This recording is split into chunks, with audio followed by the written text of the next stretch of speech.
Good morning. Welcome to today's session.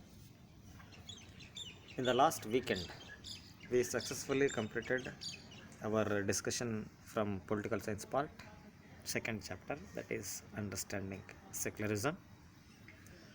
There we discussed chapter exercise activity, and finally we assigned a weekend open book assessment to you people. After completing the chapter from political science part, from today and from today's session, I would like to begin a new chapter from history part, chapter number 2. From trade to territory, the company establishes power. Chapter number 2 from history part, from trade to territory, subtitle, the company establishes power. So this particular chapter is very interesting. It creates interest for every child. So before discussing the concept from the chapter, just I would like to explain in short about the chronology of one of the important dynasty which ruled from Delhi, that is Delhi Sultans and Mughals. Among these, the most important dynasty it is Mughals. So Mughal period from Delhi or in India, it starts from 1526 and it ends to 1707.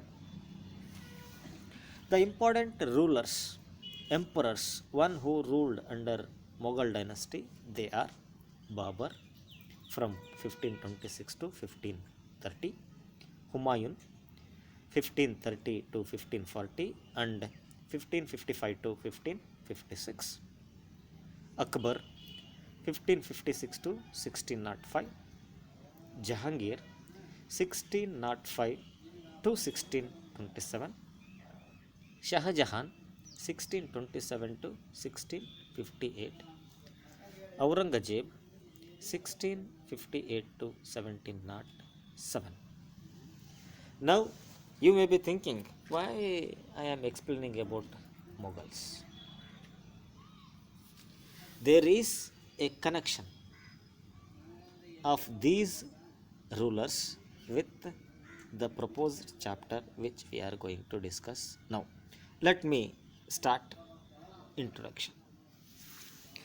Among these different rulers, one who ruled under Mughals, Aurangzeb, he was the last powerful Mughal ruler.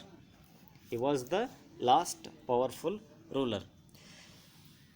After his death, after the death of Aurangzeb, later rulers, they are not so efficient, they are all inefficient, and these inefficient emperors or rulers made or provided all the possible opportunities for foreign powers to get establishment of their rule in India.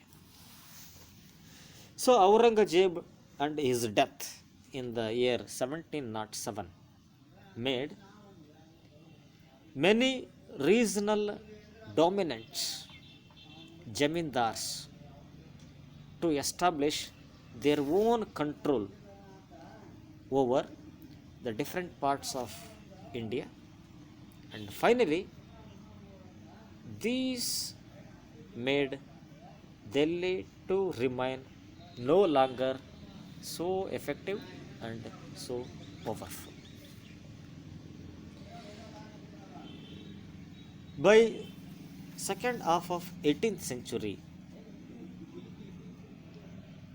the Europeans, one who came to India for the purpose of trade, British,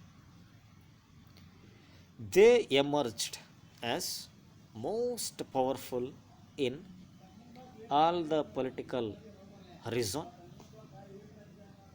and they became master in acquiring, seizing, controlling vast resources and vast empire of India. So today's chapter, it is from trade to territory, ವ್ಯಾಪಾರದಿಂದ ವಸಾಹತುಗಳ ಕಡೆಗೆ. So this particular chapter explains who came to India for the purpose of trade, how they made to use or how they used possible opportunities in establishing their territory, their control.